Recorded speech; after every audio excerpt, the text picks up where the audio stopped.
General Hospital spoilers for next 2 weeks, August 4th to August 15th, reveal that what was supposed to be a strategic retreat, a cover operation masked as a romantic getaway, has now begun to unravel into something far more terrifying and unpredictable. A perfectly scripted performance where she and Vaughn would pose as husband and wife. But from the moment she arrived, nothing about the resort felt right. The air carried an unnatural stillness. And the staff moved with robotic precision, as though rehearsed. Each corner of the luxurious property held a quiet menace, each corridor echoing with secrets that should have stayed buried. And now, one of those secrets is about to re-emerge in the form of Britt Westbourne, alive, active, and dangerously out of control. Jocelyn had been warned that things might spiral. She knew there were risks. But she hadn't expected to be swallowed by the very place she was meant to navigate with poise. The mission was simple: remain inconspicuous, extract intelligence, and report back without disrupting the balance. But balance, it turns out, was never part of Five Poppies' design.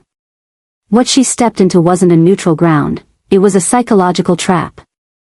The lines between her act and reality, between her feelings for Vaughn and the fabricated connection they share, have started to dissolve. And in the middle of this fog, Britt is about to return. The thought of Britt, of facing her again, has ignited a new layer of dread inside Jocelyn. The last time she heard Britt's name, it was connected to shadows and rumors, whispers of betrayal, of medical atrocities and broken alliances. Britt was presumed gone, absorbed into a covert operation gone wrong, or simply wiped from existence by those who deemed her a liability. But now, there are signs. Subtle at first, a medical signature on a locked computer system, a familiar perfume lingering in the hallway, a clipped order overheard between two agents. Jocelyn knows how to listen when the silence screams, and this time, it's screaming that Britt is here. Her heart pounds harder with each step she takes inside the resort's winding halls. There are too many locked doors. Too many unmarked elevators that lead to underground levels never listed on the official map. And in the shadows of Five Poppies' pristine corridors, the specter of Britt isn't just lurking, it's looming. If she's back, she's not here as a victim. She's either a rogue element gone feral, or she's been repurposed by the very system that once discarded her. Either way, her presence changes everything. This new layer of chaos signals a descent far beyond what Jocelyn trained for. It isn't just a failed mission or a missed cue. It's a radical shift in the rules of the game. Britt's reappearance is more than a twist, it's a detonation. Whatever order the operation maintained, whatever sense of control Jason or Carly believed they had, is about to be dismantled. And Jocelyn, right in the heart of the storm, is the only one who seems to recognize the size of the wave that's coming. This isn't just personal. This is systemic. Britt's defiance, her rejection of orders, and her apparent reintegration into the core of Five Poppies' hierarchy prove one horrifying truth: the people in control are making erratic, dangerous changes to the operation. One of the most volatile adjustments in recent memory is being enacted, and Jocelyn is standing directly in its blast radius. The psychological toll is immense. She feels herself unraveling, questioning whether her own thoughts are truly hers or just reflections of the conditioning imposed by the mission. She tries to cling to her purpose, to the narrative she was given. But each moment she spends inside Five Poppies pushes her further into the unknown. Even Vaughn, once a silent, reliable ally, has begun to waver. His touches linger too long. His eyes search hers not for signals, but for truths. Their scripted affection has taken on a dangerous sincerity. And Jocelyn fears they've crossed a line that can never be uncrossed. She no longer knows where the mission ends and her heart begins. And that, more than anything, terrifies her. Jason, ever watchful, has sensed the shift from afar.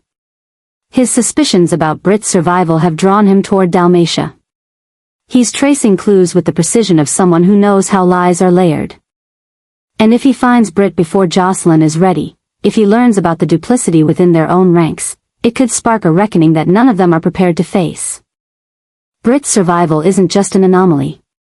It's a symptom. And Jason, haunted by ghosts of loyalty and loss, is closing in fast. Jocelyn doesn't know who she'll see first, Britt, Jason, or someone even more dangerous. But she knows the walls are closing in. The resort, with its false calm and manufactured beauty, is nothing more than a staging ground for a collapse. Britt's rebellion, the unauthorized moves she's making, are setting off shockwaves. Orders are being ignored. Protocols are breaking. Loyalties are shifting. And Jocelyn is beginning to suspect that she was never meant to leave this place. 5 Poppies was once just a name. Now it's a living entity, a breeding ground for psychological warfare. Double crosses, and betrayals dressed in silks and smiles. What started as a mission to extract data has turned into a living nightmare, and Jocelyn, once a confident operative, now finds herself drowning in the consequences of other people's chaos. She was sent to gather intelligence. Instead, she's gathering scars. The encounter with Britt is inevitable now. Whether it's in a sudden hallway ambush or a carefully orchestrated face-to-face meeting, Jocelyn knows it will happen. She can feel it. And when it does, it won't just be a reunion. It will be a mirror, forcing her to confront what she's become and what she might have to destroy to survive. The nightmare has begun, and 5 Poppies is the theater. Jocelyn is no longer the actress. She's become the story. And unless someone reaches her in time, or unless she can summon a strength she never knew she had, this beautiful, haunting resort will become her tomb. Emma is on the brink of a new battle, one that no longer pits her against the outside world, but against the disturbing shifts unfolding within Vaughn himself. What once felt like a subtle transformation in his behavior has now escalated into a series of disturbing adjustments, calculated changes in his demeanor, routines, and loyalties that signal something far more dangerous brewing beneath the surface. These are not just emotional fluctuations, they are controlled deviations, symptoms of a larger manipulation at play. Vaughn, once a protector and confidant, now appears increasingly like a pawn being repositioned on a board by unseen forces. And Emma, sharp and intuitive, feels the tension in every word he speaks. Every glance that lingers too long or avoids her altogether. This is no longer just about trust, it's about survival in a reality that is mutating around her. The story has begun to spiral. These adjustments Vaughn is exhibiting, subtle shifts in language, new alliances, a sudden coldness cloaked in politeness, are more than personality quirks. They are signs of programming. Of someone being recalibrated to fit a new narrative. Emma senses the growing distance, not as emotional detachment, but as a veil placed deliberately between her and the man she thought she knew. And as she pieces together the eerie clues left in the aftermath of Vaughn's transformation, the control behind it becomes increasingly visible. It is not merely about changing behavior. It is about reassigning purpose. Someone is pulling the strings, and Emma refuses to become another puppet. If Emma, together with Anna, manages to uncover the truth about Dalton, about the role he plays in orchestrating these behavioral shifts, then what they will expose is nothing short of a psychological operation designed to fracture loyalties and distort reality. Dalton is not just a ghost in the system, he is a designer of madness. His fingerprints are all over the adjustments infecting Vaughn. And if their suspicions are correct, he's done it before to others. The moment Emma and Anna unlock the first layer of secrets surrounding Dalton, it will no longer be theory, it will be confirmation. A confirmation that obsession has been disguised as order, that conditioning has replaced free will, and that Vaughn may already be too deep inside the transformation to return. The implications are staggering. What if Vaughn's changes aren't self-inflicted but triggered? What if his mind has been rewired through sensory cues, keywords, or even trauma-laced memories injected into his subconscious?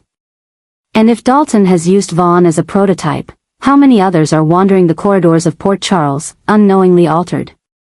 For Emma, the terror isn't just about losing Vaughn, it's about realizing he was never truly free. Her fight isn't just for love.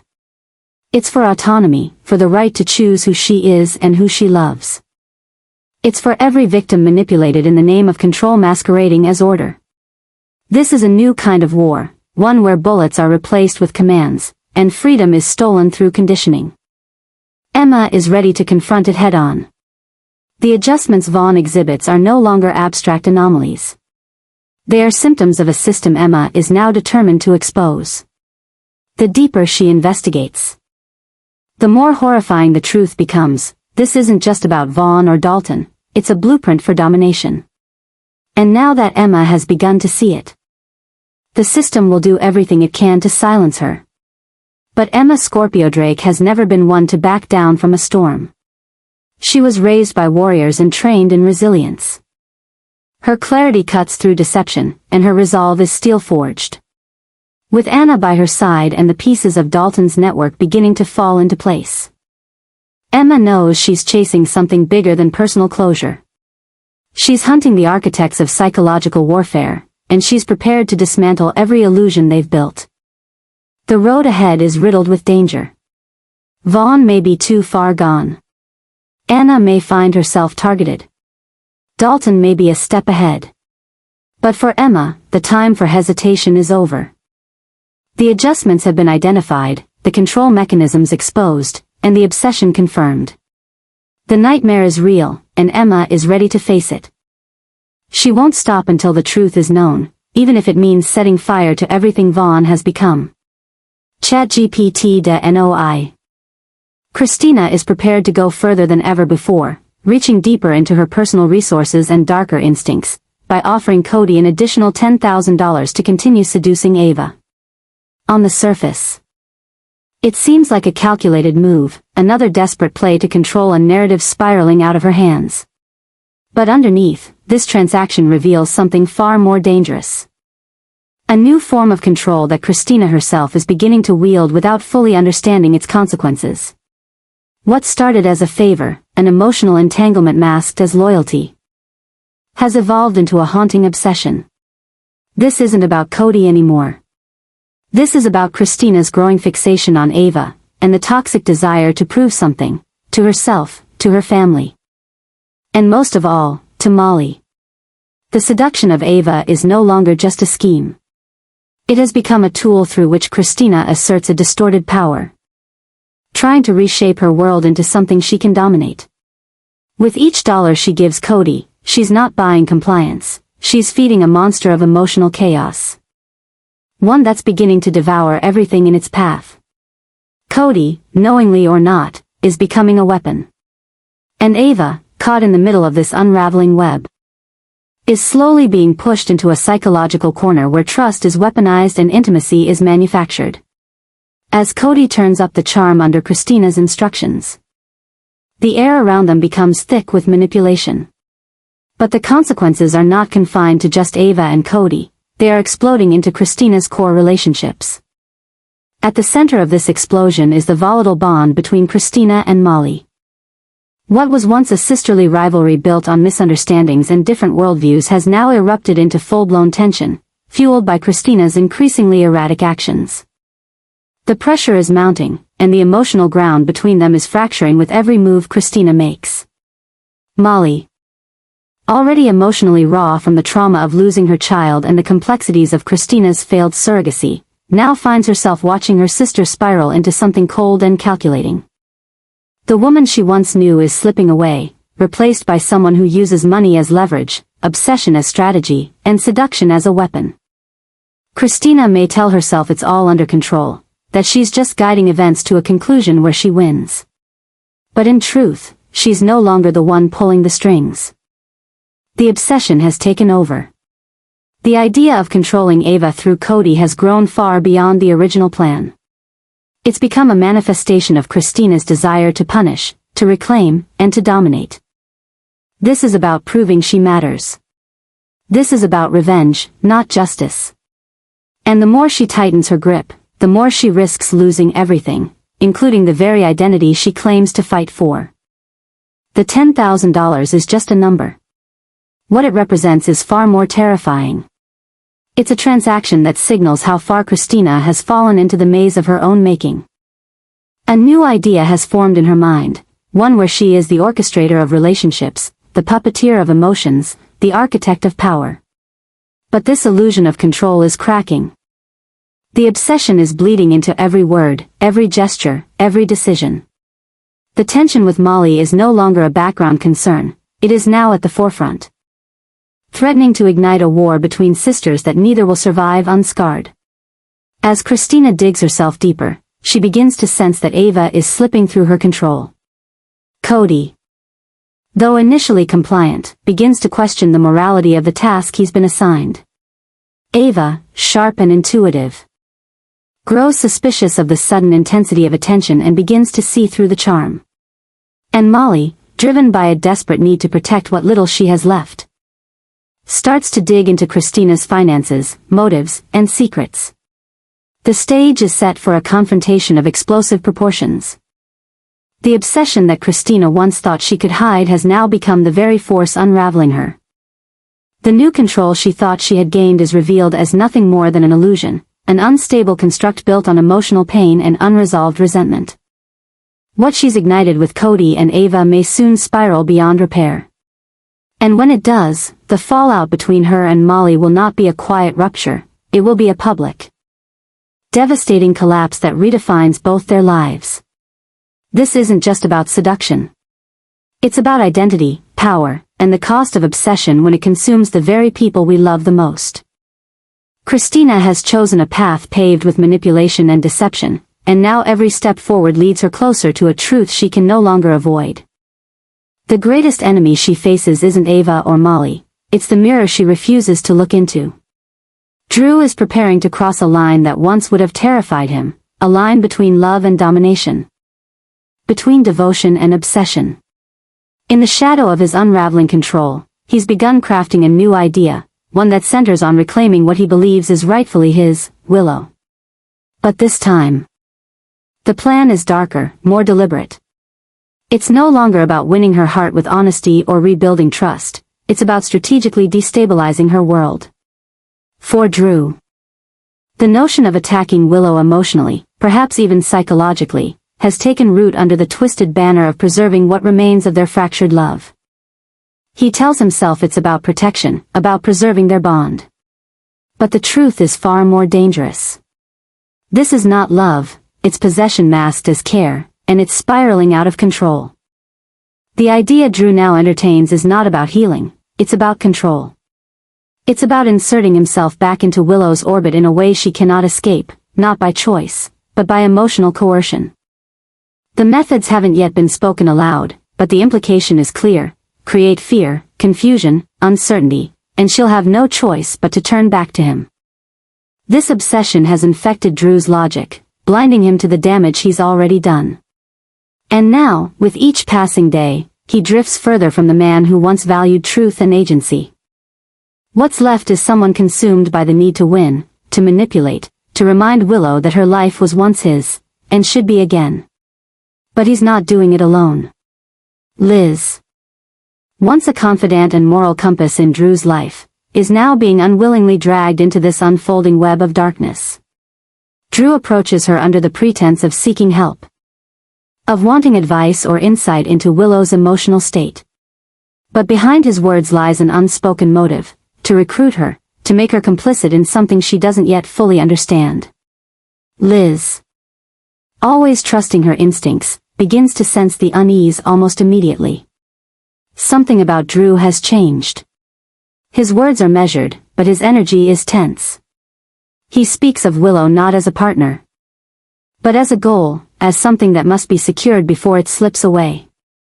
And when Liz hesitates, when she offers cautious concern, Drew pivots.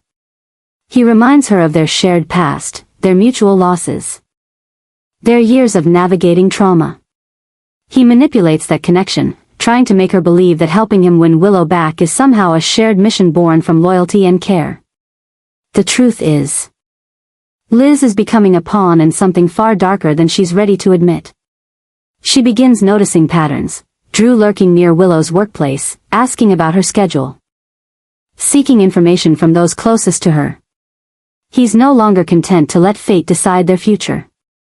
He's determined to construct it, brick by brick, whether Willow consents or not. The more Liz is drawn into his orbit, the more isolated she feels. She wants to believe Drew is just struggling, lost in the aftermath of heartbreak. But deep down, she knows what she's witnessing is more than grief, it's obsession manifesting in dangerous, calculated behavior. And Willow? She senses the shift but can't yet name it. She feels eyes on her when no one should be watching. She receives cryptic messages, runs into Drew in places that should feel coincidental but don't. Her life begins to tighten around her. The freedom she fought so hard to reclaim now quietly slipping away. Each encounter with Drew feels like walking a tightrope, with one wrong move threatening to send everything crashing down. She tries to draw boundaries, to remain civil, but Drew always finds a way to nudge closer, to remind her of the past, to place doubt where there once was certainty. Meanwhile, the emotional ground between Drew and Liz becomes increasingly volatile. Liz wants to believe she can help him, that her presence might pull him back from the edge. But with each attempt, she finds herself deeper in a situation she can no longer control. Drew begins to interpret her concern as allegiance, mistaking her hesitation for support. He shares more of his plan, how he believes Willow is under someone else's influence, how he needs to break that illusion, how he'll do whatever it takes to reclaim what he's lost. He speaks with the calm resolve of a man who no longer fears consequence, only failure. And Liz? She's trapped. Torn between speaking out and risking Drew's wrath, or staying silent and becoming complicit in his descent. The tension builds daily, with every moment Liz spends near Drew becoming a test of her conscience. She knows she must act. But the danger of doing so grows with each revelation. She realizes too late that she's not just a bystander in Drew's plan, she's his alibi, his shield, and perhaps, in his mind, the last person who can save him from himself. But even as Drew tightens his grip, cracks begin to form. Willow grows more aware. Liz begins leaving subtle clues. And somewhere in the distance, others are watching. Jason, Anna, even Carly, people who know Drew, who've seen him rise and fall, are beginning to piece together that something isn't right. And once the truth emerges, once it's clear that Drew's idea of love has turned into something possessive and destructive, the consequences will be far-reaching. This is no longer about a romance gone wrong. It's about the weaponization of love, the manipulation of trust, and the quiet horror of watching someone you once believed in become a stranger. The idea Drew now clings to, the idea of saving love through control, is an illusion born of fear and ego. And if someone doesn't stop him soon, the damage he inflicts on Willow, Liz, and ultimately himself, may become irreversible. What began as heartache has now become obsession. And what follows will change them all forever.